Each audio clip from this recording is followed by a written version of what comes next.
Olá, sejam bem-vindos à Estação das Células, a Armadura de Deus. Nós vamos ver agora, partindo para esse momento final da estação, no capítulo 15, a oração dos Efésios, parte 1.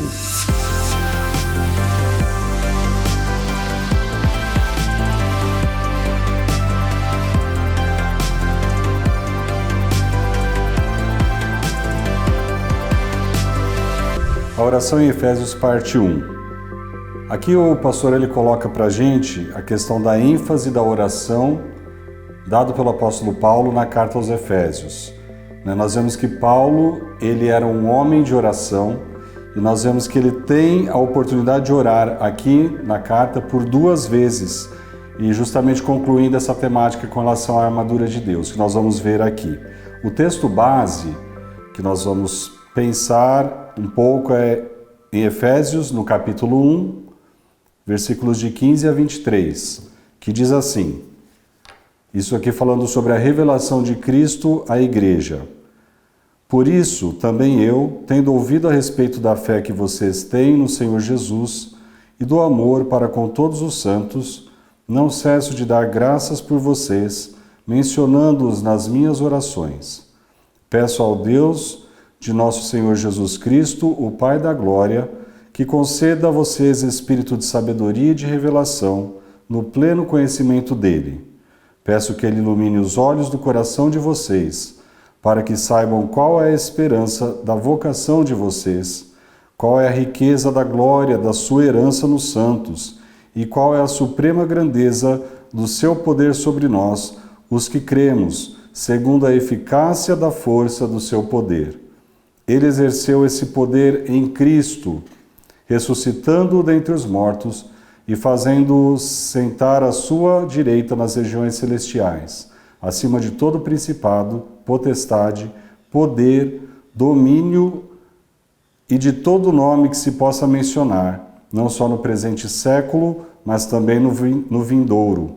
E sujeitou todas as coisas debaixo dos pés de Cristo, e, para ser o cabeça de todas as coisas, o deu à igreja, a qual é o seu corpo, a plenitude daquele que a tudo enche em todas as coisas. Então é interessante quando nós vemos nesse texto de Paulo, a igreja de Éfeso, justamente quando ele menciona, ele começa dizendo que ele não cesso de dar graças por vocês, mencionando-os na minha oração. Então, Paulo, como eu disse logo no início, ele era um homem de oração e Edward M. Bounds, que foi um escritor ali nos anos de 1850, por volta disso, quando ele escreve um tratado sobre oração, então depois da Bíblia, o maior tratado que nós temos de oração é E.W. Bounds, Edward M. Bounds, desculpa. E ele vai falar justamente a questão de que Paulo é, para ele, o professor da oração. Quando ele escreve Homens de Oração, o livro, a obra Homens de Oração, ele vai mencionar Paulo como um professor de oração. Então, Paulo, justamente, ele tinha esse hábito de orar constantemente, incessantemente, conforme também ele escreveu lá na primeira carta a igreja de Tessalônica, lá no capítulo 5, versículo 17, quando ele diz, orai sem cessar. Então essa era uma prática de Paulo, e aqui Paulo ele está orando pela igreja, e ele está evocando justamente a unção do Espírito Santo, essa unção do Espírito que repousaria sobre o Messias, que repousara sobre o Messias quando ele veio. E agora que se cumpre, justamente na nossa vida como igreja, assim como se cumpriu em Jesus, no seu ministério, após ele é batizado nas águas e o Espírito Santo vem sobre ele ali. Da mesma forma, agora nós como igreja podemos experimentar tudo isso que Jesus nos deixou. E é justamente essa promessa para Jesus, é que o espírito de sabedoria, de entendimento, o espírito de conselho e de fortaleza, o espírito de conhecimento e de temor do Senhor, ou seja, essa promessa que havia lá pelos profetas, se cumpre em Jesus. e essa promessa que se cumpre em Jesus agora nos alcança, né, em cumprimento ao que nós vemos na promessa deixada por Jesus após a sua assunção aos céus, em que ele falou: eu volto para o Pai, mas vocês não vão ficar órfãos, porque eu vou enviar sobre vocês, né, deixar com vocês o Espírito Santo. E aí é o que nós vemos em Atos, né? 1:8, a promessa: mas vocês receberão o poder ao descer sobre vós o Espírito Santo, e vocês serão minhas testemunhas, tanto em Jerusalém, como em toda a Judéia, em Samaria e até os confins da terra. E isso se cumpre, né, em Atos, lá no capítulo 2, no início da história da igreja, no derramar do Espírito Santo que veio sobre sobre os discípulos, os 120 que estavam ali no cenáculo. Então é o mesmo Espírito de Cristo que ungiu a Cristo, que trouxe, né, que manifestou através de Jesus os milagres, tudo aquilo que nós vemos sendo manifesto por meio do seu ministério. Esse mesmo Espírito agora habita na igreja, né? E é justamente essa identificação maravilhosa que nós temos em que Jesus tinha para exercer o seu ministério, cheio de autoridade, sabedoria e poder, agora também estão disponíveis, né, para nós vivermos como corpo, como igreja de Jesus. Paulo, o apóstolo, ele ora para que os olhos da igreja justamente se abram, a fim de que possa conhecer a Cristo como de fato Ele é. Muitas vezes nós queremos conhecer a Deus como segundo a nossa imagem, segundo a nossa semelhança. Mas a oração de Paulo é para que nós venhamos a conhecê-lo. E o propósito de Deus, né, em derramar o seu Espírito em nós, é para que nós venhamos a conhecê-lo como Ele de fato é. E com isso, nós como igreja, nós podemos desfrutar. O que o pastor colocou aqui, que nós vamos refletir em 3 pontos. O primeiro dele, nós podemos desfrutar do pleno conhecimento da palavra, né? Do pleno conhecimento acerca da esperança do seu chamamento. E esse conhecimento, claro, como nós vemos, ele se dá por meio da revelação de Jesus pela sua palavra. O versículo 1:18 diz, na parte A, diz: para que saibam qual é a esperança da vocação de vocês. E Paulo, ele vai deixar mais claro isso quando ele escreve à igreja lá de Colosso, no capítulo 1, versículos 5 e 6, dizendo: por causa da esperança que está guardada para vocês nos céus. Desta esperança vocês ouviram falar anteriormente por meio da palavra da verdade do Evangelho que chegou até vocês. Ou seja, Paulo, ele está pensando e contemplando a igreja, né, onde esta noiva, onde esta igreja, ela tem a sua cabeça nos céus, ela tem a sua mentalidade, ela está voltada para as coisas do alto, ainda que seus pés estejam na terra, cumprindo a missão pelo qual Jesus nos chamou. Então essa é uma igreja que conhece o seu chamado, conhece a sua vocação, é uma igreja que pode realmente desfrutar e viver a sua natureza espiritual em Cristo, como nós vimos. E aí o apóstolo, ele coloca também aqui para nós, o pastor Wilson, ele coloca lá em Colossenses 3, ele cita, né, Colossenses 3, de 1 a 4, dizendo justamente isso. Né, quando Paulo, ele diz: portanto, se vocês foram ressuscitados juntamente com Cristo, busquem as coisas lá do alto. Olha que maravilha, onde Cristo vive, assentado à direita de Deus. Pensem nas coisas lá do alto, e não das que são aqui da terra, porque vocês morreram e a vida de vocês está oculta juntamente com Cristo em Deus. Quando Cristo, que é a vida de vocês, se manifestar, então vocês também serão manifestados com Ele em glória. Então é nós vivermos buscando as coisas que são do alto, buscando as coisas que são eternas, vivendo os valores e os princípios de Deus. E esta é a oração de Paulo, esta primeira parte da oração de Paulo, falando quanto ao conhecimento dessa esperança, que o conhecimento ele se dá por meio da revelação da palavra, né? Da revelação de Cristo por meio da sua palavra, e para que nós possamos viver esse chamado para viver a eternidade desde já, com Ele, porque diz a palavra que quem tem o Filho tem a vida. Então a vida eterna nós já passamos a ter no momento em que nós recebemos a Jesus como nosso Senhor e Salvador pessoal. E com isso também nós vamos nos desvencilhando das coisas da terra, das coisas terrenas,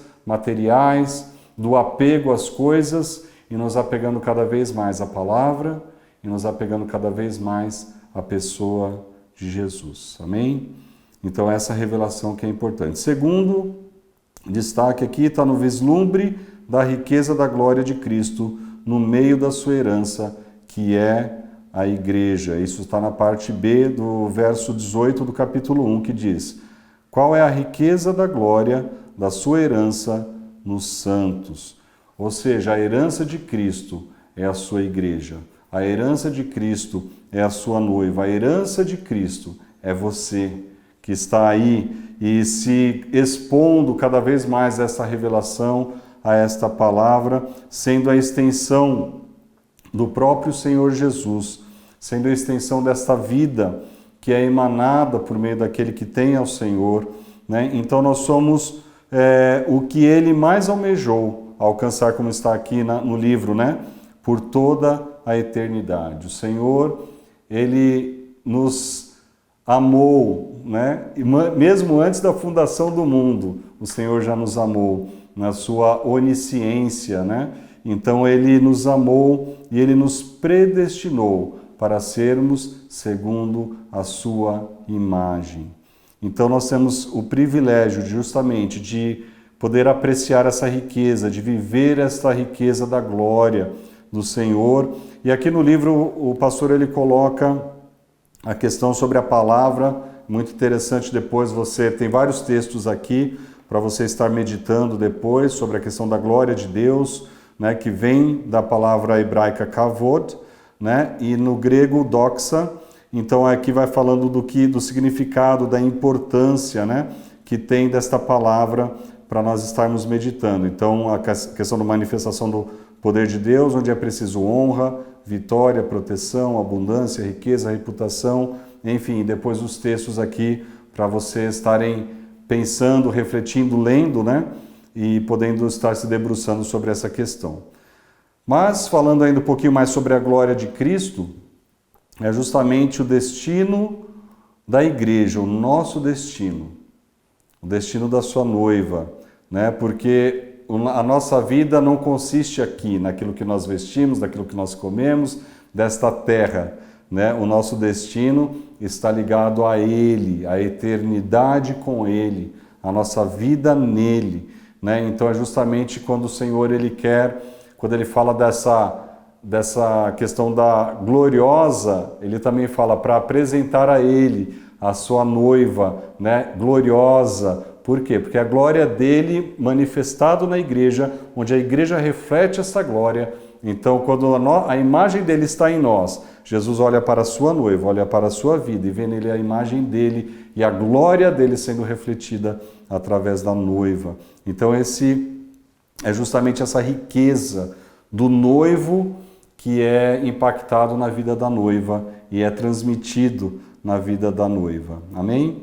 Então a igreja, até o pastor colocou aqui, que ele colocou na nossa visão, foi perdendo essa consciência da glória de Cristo. E nós vemos isso mesmo, que ao longo do tempo, ao longo das gerações, essa glória foi se perdendo, assim como Moisés, quando estava no monte, ele desce do monte, lá no monte ele tem, né, vê Deus ali passando, o vislumbre, né? Deus passa de costas, ele vê a glória de Deus e o seu rosto resplandece essa glória, mas com o passar do tempo essa glória depois foi se desvanecendo e assim acontece também, infelizmente, com a igreja, quando a igreja vai se afastando da presença de Deus, né? Então justamente vai perdendo esse aspecto glorioso dos dons espirituais, das manifestações sobrenaturais, de curas, milagres, daquilo que Deus vai fazendo no meio do seu povo, mas é importante que nós venhamos a voltar, né, estar voltando, retornando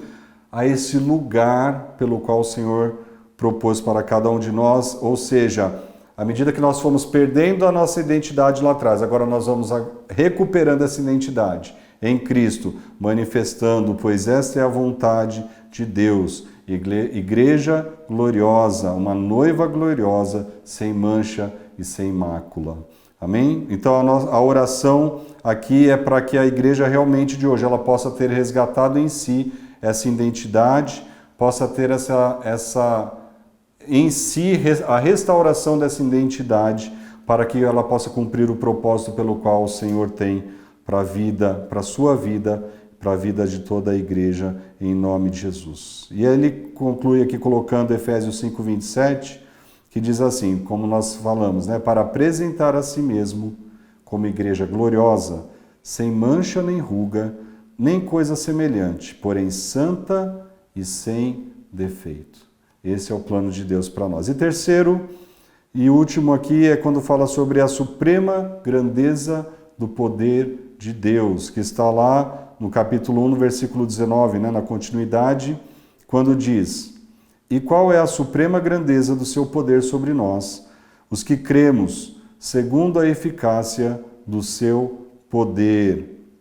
Então, Paulo, a oração de Paulo aqui que nós estamos refletindo, é para que os olhos da igreja justamente se abram para justamente conhecer, né, como resultado de tudo isso que nós vimos, conhecer e desfrutar desse poder de Deus derramado sobre a igreja por meio do Espírito Santo.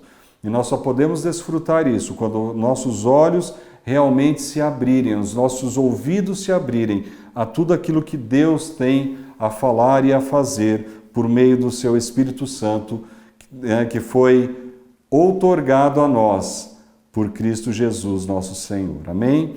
E nós vemos que Cristo aqui vai falar que o mesmo poder, né, que manifestou em Jesus para tirar Jesus das partes mais baixas da terra, ressuscitando dentre os mortos, né, esse mesmo poder o elevou às regiões mais altas dos céus, muito mais acima de todos os poderes. E é justamente esse poder da ressurreição que está disponível a mim e a você, né? E por isso que nós devemos desfrutar, devemos nos apegar a essas verdades, né? E devemos orar buscando esta revelação no Senhor, para que nós possamos viver, né, esse propósito de Deus para nós. E aí ele também depois cita aqui, o pastor, Romanos 8, de 10 a 11, que você vai poder ler, justamente falando sobre isso, sobre esse poder da ressurreição, para que nós possamos também, né, assim como Jesus ressuscitou, né,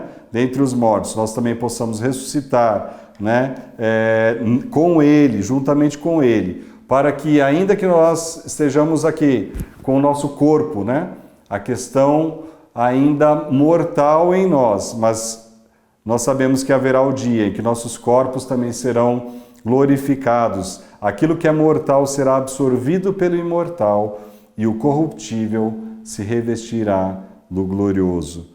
1 Coríntios, Paulo também escreveu lá no capítulo 15, 42, dizendo: pois assim também é a ressurreição dos mortos. Semeia-se o corpo na corrupção, ressuscita na incorrupção, semeia-se em desonra, ressuscita em glória.